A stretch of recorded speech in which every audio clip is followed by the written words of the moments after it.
তো আজকে যে টপিক সেটা হচ্ছে আমাদের কি এনক্যাপসুলেশন। এনক্যাপসুলেশনটা কি? ক্যাপসুলটা কি?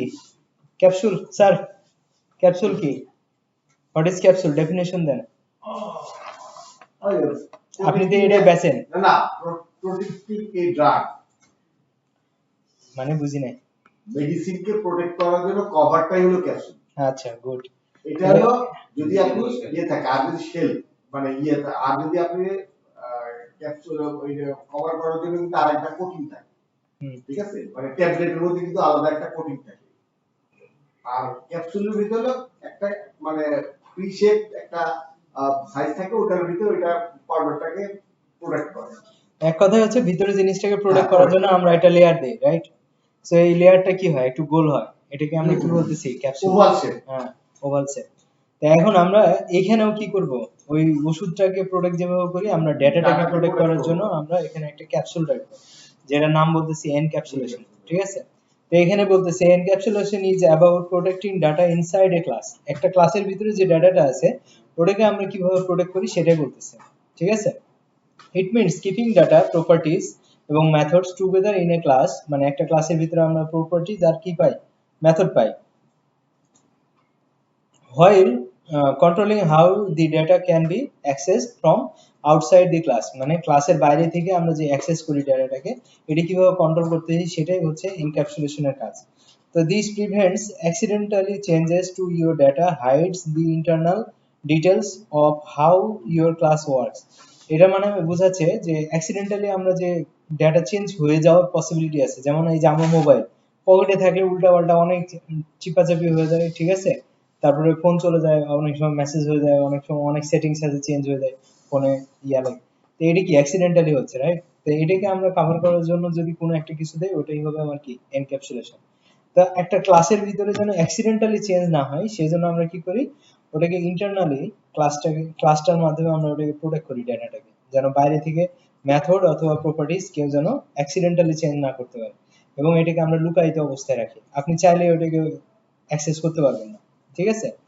তো এখন এখানে দেখেন এই যে এজটা হচ্ছে আমার প্রোটেক্টেড ডাটা বা এনক্যাপসুলেশন, ঠিক আছে? তো এটা যদি যে কোনো অ্যাট্রিবিউটের আগে বা হচ্ছে ফাংশনের আগে যদি আমরা দুইটা আন্ডারস্কোর দেই তাহলে ওটাকে আমরা প্রাইভেট ডাটা বলি। কি ডাটা? Private data. এই ডাটাটাকে আমরা যখন বাইরে থেকে ইয়া করতে যাবো, অ্যাক্সেস করতে যাবো, সে আমাকে দিবে না, বুঝতে পারছি? মানে রিড করতেও দিবে না, চেঞ্জ তো দূরের কথা, এটাকে প্রিন্ট করতেও দিবে না, অ্যাক্সেস করতেই দিবে না। তো তখন বলবে যে এরকম কোনো অবজেক্টই নাই, আন্ডারস্কোর এজ নামে কোনো অবজেক্টই এটার ভিতরে নাই। তো এটা একটা বিপদ না, বাইরে থেকে যদি অ্যাক্সেস না করতে পারি, তাহলে এই অ্যাক্সেস করার জন্য আমাদের একটা কি আছে, মেথড তৈরি করতে হয়, ঠিক আছে? এটাকে বলা হয় গেট মেথড।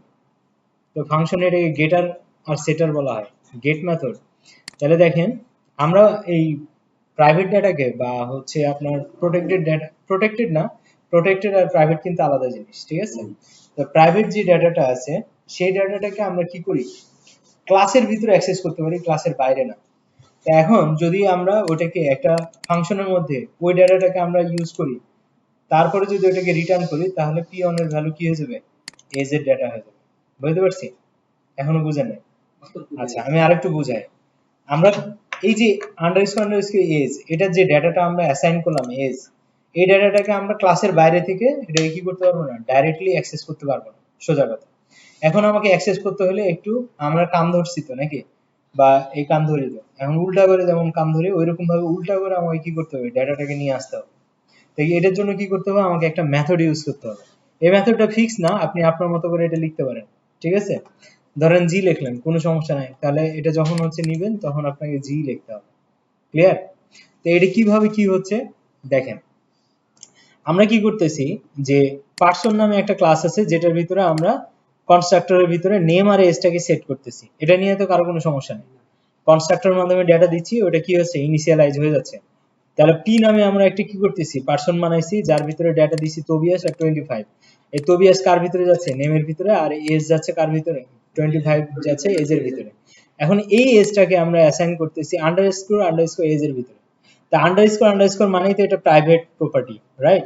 এই প্রাইভেট প্রপার্টিকে যদি আমরা এখন ডাইরেক্টলি আমরা পি অন দিয়ে যদি কোনো কিছু চাই তাহলে এখান থেকে পাবো না। যেমন প্রিন্ট যদি করি, পিওন ডট নেম। তাহলে এটা কি আমার যে নামটা পাঠাইছি তোবিয়াস, এটাকে পাবো না?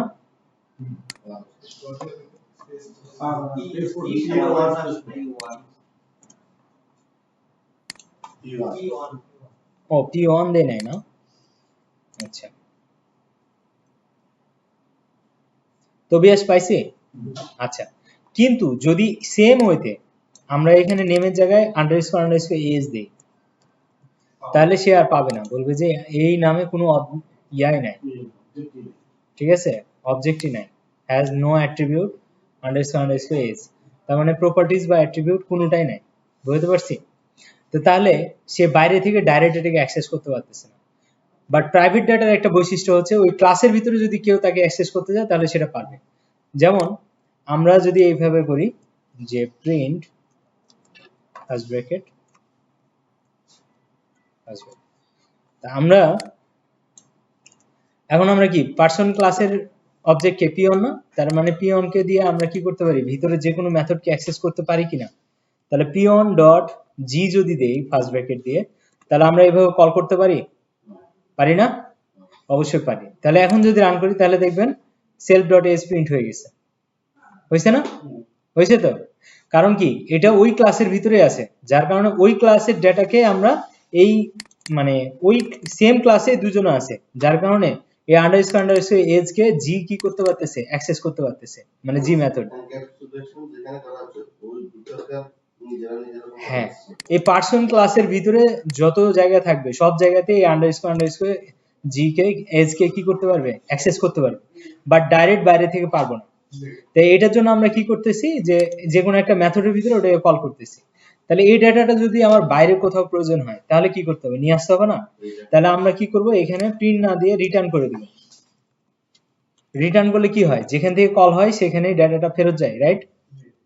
তাহলে আমার বলেন তো এখন এটুকুর ভ্যালু কি হয়ে যাবে, এজ এর ভ্যালু হয়ে যাবে না? হবে? তাহলে এই এজ এর ভ্যালুকে আমরা চাইলে কি করতে পারি, এখন দেখাবে না। কারণটা কি? কারণ আমরা প্রিন্ট করি নাই। কিন্তু এখানে এত ইরর কেন আসলো? হ্যাঁ, ও রিটার্ন TURN।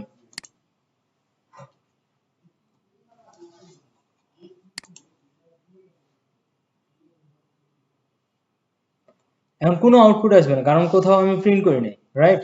এই যে p1.g এটা যে কল করলাম, কল করার পরে বললাম যে রিটার্ন করো self dot edge underscore edge, এই এজটাকে সে রিটার্ন করছে, কিন্তু এই রিটার্ন করে কাকে দিছে, জি মেথডকে।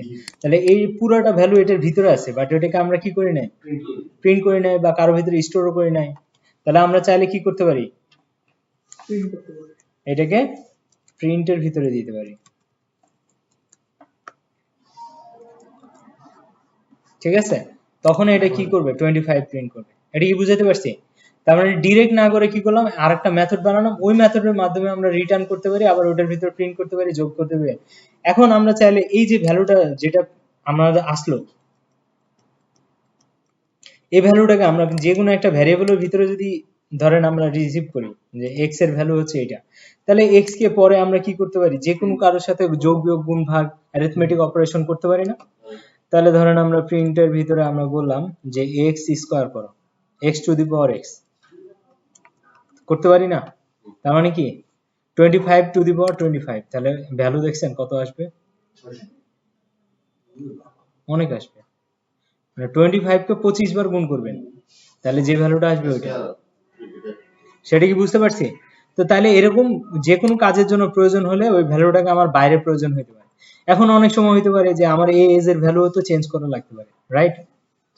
এজ এর ভ্যালু যে দিলাম এটা কি কখনো চেঞ্জ করা লাগতে পারে না, আপডেট করা লাগতে পারে না? তাহলে ওটাকে আপডেট করবো কিভাবে, ওটার জন্য আবার আলাদা একটা মেথড তৈরি করব, ঠিক আছে? এই সেম টাইপের আরেকটা মেথড, আচ্ছা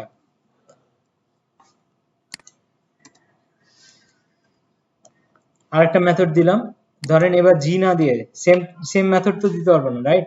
এবার এজ দিলাম মানে সেট করব, ঠিক আছে? তাহলে এখানে আমরা কি করব, সেলফ ডট আন্ডারস্কোর এজ, যে ভ্যালুটা আমরা এখানে দিতে চাই ওই ভ্যালুটাকে আমরা এখানে দিয়ে দিলাম। তাহলে এই যে ওয়াই দিলাম, ওয়াই এর ভ্যালুটা নিতে হবে না? তাহলে কমা দিয়ে ওয়াই এর মাধ্যমে ভ্যালুটা নিয়ে আসলাম ডাইনামিক্যালি।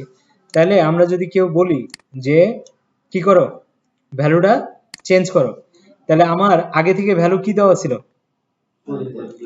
তাহলে আমরা এখন ধরেন কি করব, পিয়ন ডট এস, এস এর ভিতরে একটা ভ্যালু পাঠাই দেব, ধরেন কত পাঠাবো, ধরেন 30 পাঠালাম, তাহলে এজ এখন 25 থেকে 30 হয়ে গেল। এখন যদি আমি কি করি, এক্স কে প্রিন্ট করি, তাহলে দেখবেন কত আসবে, 30 আসবে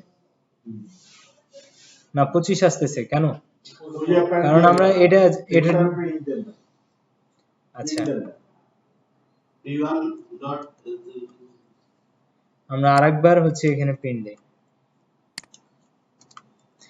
আমরা গেট কে প্রিন্ট যখন কল করছি এরপরে আমরা এস কে চেঞ্জ করছি, যার কারণে আগে সে 25 পাইছে, তারপরে চেঞ্জ হইছে, তারপরে এক্স এর ভ্যালু তো আগে যা পাইছে 25 ওটাই প্রিন্ট করছে, কিন্তু আমি তো আরেকবার এক্স এর ভ্যালুকে নিয়ে আসি নাই, তো ওটাকে আপডেট করলে দেখবেন এখন 25ও আসতেছে 30ও আসতেছে, কারণ 25 এর ভ্যালুটা এখানে প্রিন্ট হচ্ছে আর 30টা দিছি এখানে প্রিন্ট হচ্ছে। সবাইকে বুঝছি? এটাই হচ্ছে এনক্যাপসুলেশনের কাজ, আর কিছু না, যে ডেটাটাকে ডাইরেক্ট করতে পারেন। এখানে আরেকটা জিনিস আছে, সেটা কি, একটা আন্ডারস্কোর, এই আন্ডারস্কোর মানে হচ্ছে প্রোটেক্টেড ডেটা, মানে আপনি চাইলে বাইরে থেকে এটাকে অ্যাক্সেস করতে পারবেন, কোনো সমস্যা নেই, কিন্তু রুলস বলতেছে এটা না করার জন্য অনিচ্ছায়িত করা হয়, ঠিক আছে? ধরেন print first bracket peon dot underscore S, ঠিক আছে? এটা আপনি ডাইরেক্ট প্রিন্ট করতে পারেন 25, কোনো সমস্যা নেই একটা আন্ডারস্কোর থাকলে, ঠিক আছে? 25 প্রিন্ট করতে পারছেন, কিন্তু দুইটা থাকলে আপনাকে এই গেটার সেটারই ইউজ করতে হবে, দুইটা থাকলে স্ট্রিক্টলি কেউ ওই ডাটাটা হাত দিতে পারবে না ডাইরেক্টলি, কিন্তু প্রোটেক্টেড মানে বুঝাইতেছে যে ডেভেলপার তাকেও বলতেছে এটা সেনসিটিভ ডাটা, এটা চাইলে তুমি ক্লাসের বাইরে থেকে অ্যাক্সেস করতে পারো, বাট মানে প্রোহিবিট করতে বলতেছে যে এটাকে অ্যাভয়েড করো, বাইরে ইউজ না করো। বুঝতে পারছি? সবাই কি বুঝছি? ওকে।